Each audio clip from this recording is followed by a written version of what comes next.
Hello guys. स्वागत है आप सभी का हमारे यूट्यूब चैनल मौसम यादव वैशाली पर। हम आ चुके हैं एक और नया वीडियो लेकर के आज। और आज जो हम लोग करने वाले हैं मिक्स क्वेश्चन करेंगे साइंस का, जो कि बिहार बोर्ड जो अपकमिंग एग्जाम आने वाला है ना उसके लिए बहुत ज़्यादा इंपॉर्टेंट होने वाला है। ओके, चलते हैं बिना डिले किए आज का पहला क्वेश्चन पे। पहला क्वेश्चन कह रहा है कि ये विद्युत फ्यूज किस प्रभाव पर काम करती है। जो विद्युत फ्यूज है वो किस प्रभाव पर काम करती है। पहला ऑप्शन उसमें है, दूसरा है चुंबकीय, तीसरा है रासायनिक और चौथा है इनमें से कोई नहीं। तो विद्युत फ्यूज किस पर काम करती है, उसमें प्रभाव पर ऑप्शन नंबर ए हो जाएगा। जो विद्युत बल्ब का फिलामेंट होता है वो क्या चीज का बना होता है, टंगस्टन का बना होता है। और टंगस्टन का संकेत क्या होता है, डब्ल्यू होता है। ओके, दूसरा क्वेश्चन कह रहा है कि सबसे कठोर तत्व कौन सा है, ग्रेफाइट, लिथियम, सोडियम या हीरा। तो सबसे कठोर तत्व कौन सा है, हीरा, ऑप्शन नंबर डी हो जाएगा। ग्रेफाइट क्या है, धातु है जो विद्युत का सुचालक होता है। ये एक एक्सेप्शन में है, इसको रिमेंबर करिएगा, याद रखिएगा। सोडियम क्या है, जो किरोसिन तेल में डालकर रखा जाता है और ये एक बहुत सॉफ्ट एलिमेंट है जिसे चाकू से भी हम काट सकते हैं। तीसरा क्वेश्चन कह रहा है कि बैटरी से किस प्रकार की धारा निकलती है। तो बैटरी से दिष्ट धारा निकलती है, ऑप्शन नंबर ए।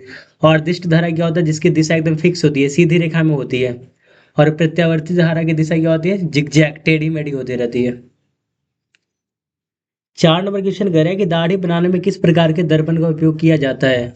पहला ऑप्शन है अवतल दर्पण, उत्तल दर्पण, समतल दर्पण, इनमें से कोई नहीं। तो दाढ़ी बनाने के लिए अवतल दर्पण का यूज करते हैं। दाढ़ी में हो गया, सर्च लाइट में, रोगी के नाक कान चेक करने में, ये सब चीज में, हेडलाइट में, ये सब चीज में अवतल दर्पण का यूज करते हैं। और जो गाड़ी के साइड मिरर होता है ना उसमें उत्तल दर्पण का यूज करते हैं। ठीक है, ऑप्शन नंबर यहाँ पे ए हो जाएगा सही। 5वां नंबर क्वेश्चन कह रहा है कि विभवांतर का एसी मात्रक क्या होता है, ये सभी को पता है, वोल्ट होता है। एम्पियर किसका होता है, विद्युत धारा का। कूलॉम किसका होता है, आवेश का। और वॉट किसका होता है, शक्ति का मात्रक होता है। ठीक है। छठा क्वेश्चन कह रहा है कि प्रकाश के अपवर्तन के कितने नियम हैं। ऑप्शन क्या हो जाएगा, दो। प्रकाश के अपवर्तन बोले चाहे परावर्तन, दोनों को क्या होता है, दो ही होता है।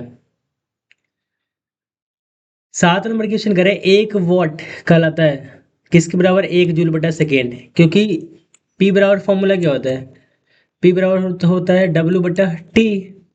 और पी फोर पावर, पावर का मात्रक क्या होता है, वॉट। यानी 1 वॉट बराबर क्या होगा, W का मात्रक जूल, यानी 1 जूल, और बटा टी का मात्रक सेकेंड, यानी 1 जूल/सेकेंड किसके बराबर होता है, 1 वॉट के बराबर। ठीक है। 8 नंबर क्वेश्चन कह रहा है शोषण किस प्रकार की रासायनिक अभिक्रिया है। शोषण क्या है, उष्माक्षेपी अभिक्रिया, ऑप्शन नंबर सी हो जाएगा। उपचयन क्या होता है, तो ऑक्सीकरण को ही उपचयन बोलते हैं। अब ऑक्सीकरण क्या होता है, तो ऑक्सीकरण उसमें बोलते, उसको बोलते हैं जिसमें ऑक्सीजन का योग और हाइड्रोजन का वियोग होता है। संयोजन मतलब जब दो छोटे छोटे जो तत्व या परमाणु होता है ना, वो जुड़ करके एक नया यौगिक का निर्माण करता है, उसको संयोजन बोलते हैं। उष्माक्षेपी जिसमें उष्मा रिलीज होता है, और उष्मा शोषी जिसमें उष्मा ऑब्जॉर्ब होता है। ठीक है, यहाँ पे ऑप्शन नंबर सी हो जाएगा। 9 नंबर क्वेश्चन कह रहे हैं कौन सा धातु सबसे अच्छा सुचालक है, कौन सा है, आर्जेंटम, Ag। आवर्त सारणी में वर्गों की संख्या कितनी होती है, वर्ग की संख्या होता है 18, ऑप्शन नंबर डी हो जाएगा। और वर्ग को ही बोलते हैं उधब्र। जब उधब्र आए तो समझ जाना वर्ग के बारे में ही पूछ रहा है। वर्गों की संख्या कितना हो जाएगा, 18। 11 नंबर क्वेश्चन करें कि आवर्त सारणी में आवर्तों की संख्या कितना होता है। आवर्त की संख्या पूछेगा तो 7, और वर्ग की संख्या मैंने बता रखा है 18। और आवर्त को बोलते हैं क्षैतिज, अगर क्षैतिजों की संख्या पूछेगा वो भी कितना होगा, 7 होगा। 12 नंबर क्वेश्चन करें कि निम्नलिखित में कौन सा उपधातु है, उपधातु कौन है, एंटीमनी, Sb। कांसा क्या है, कांसा मिश्र धातु है। 14 नंबर क्वेश्चन करें कि अम्लीय विलयन का पीएच मान कितना होता है। अम्लीय विलयन का जो पीएच मान होता है ना, 7 से कम होता है, 7 पे उदासीन होता है, और 7 से अधिक क्या होता है, क्षारीय होता है। लो भाई फिर आ गया, क्षारीय विलयन का पीएच मान कितना होता है, मैंने अभी बताया 7 से अधिक होता है। ये भी मैंने बता रखा, उदासीन विलयन का पीएच मान कितना होता है, 7 होता है, ऑप्शन नंबर सी हो जाएगा। 17 नंबर क्वेश्चन करेगी सरलतम हाइड्रोकार्बन कौन है, methane, ethane, propane, butane. Answer क्या हो जाएगा, मिथेन। मिथेन का फॉर्मूला CH4 होता है, और मिथेन का एक दूसरा नाम भी होता है जिसे मार्स गैस बोलते हैं। इथेन का फॉर्मूला C2H6 होता है, मतलब दो गुना से दो ज़्यादा करना है। प्रोपेन का C3H8 हो जाएगा, ब्यूटेन का C4H10 हो जाएगा। ओके। एल्केन का फॉर्मूला क्या होता है, CnH2n+2, ये एल्केन का है। CnH2n-2 किसका होता है, तो ये होता है एल्काइन, एल्काइन का। CnH2n किसका होता है, तो एल्कीन का होता है। ठीक है, एल्केन में सिंगल बॉन्ड होता है, एल्कीन में डबल बॉन्ड होता है, और एल्काइन में ट्रिपल बॉन्ड होता है। यहाँ पे ऑप्शन नंबर ए सही हो जाएगा।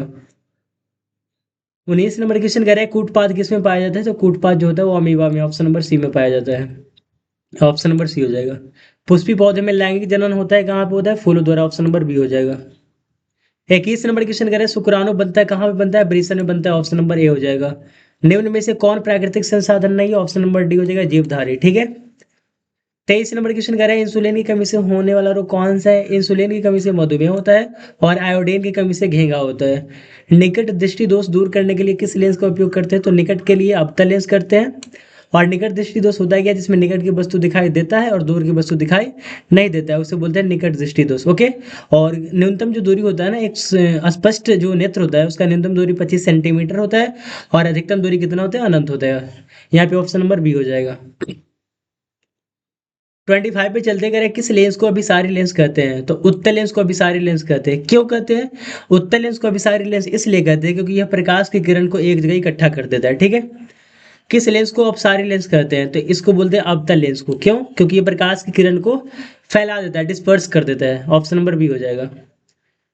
27 नंबर क्वेश्चन करें कि मानव नेत्र में किस प्रकार का लेंस पाया जाता है? तो कौन सा लेंस होता है? उत्तल लेंस होता है। ऑप्शन नंबर ए हो जाएगा। विभवांतर मापने वाला यंत्र को क्या बोलते हैं? वोल्टमीटर। जनित एमीटर क्या होता है? तो एमीटर विद्युत धारा को मापता है। गैल्वेनोमीटर तो विद्युत धारा की उपस्थिति को मापता है। ठीक है। यहाँ पे ऑप्शन नंबर सी हो जाएगा। 29 नंबर क्वेश्चन कह रहा है कि एमीटर को विद्युत परिपथ में कैसे जोड़ा जाता है? तो एमीटर को विद्युत परिपथ में श्रेणी क्रम में जोड़ा जाता है। और एमीटर से क्या मापा जाता है? विद्युत धारा मापा जाता है। और वोल्ट मीटर से क्या मापा जाता है?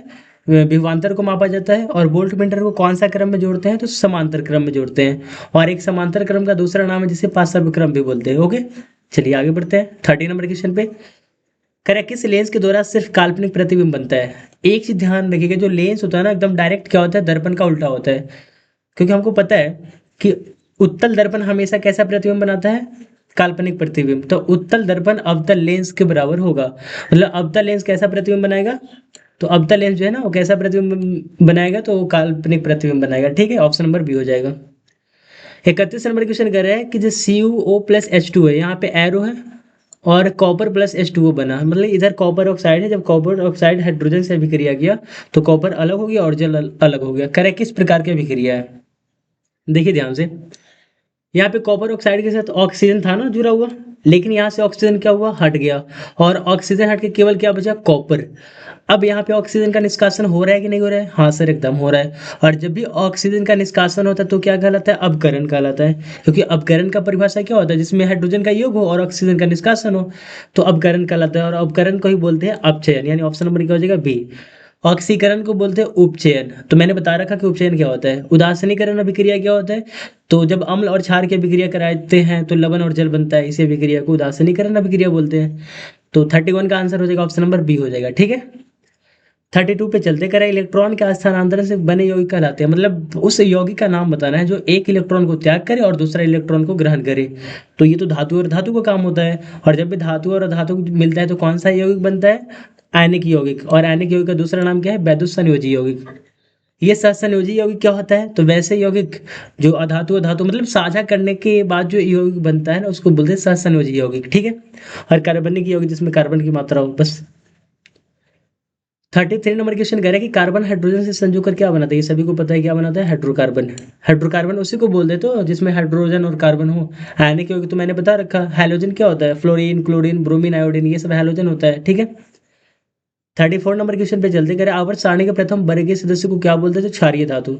जो आवर्त सारणी होता है ना, प्रथम वर्ग है, ले, ना, के, रब से फरियाद, हो जाएगा क्षारीय धातु। और जो सेकेंड होता है जैसे बेटा मांगे काला शर्ट बाप राजी, तो ये होता है सेकेंड वर्ग।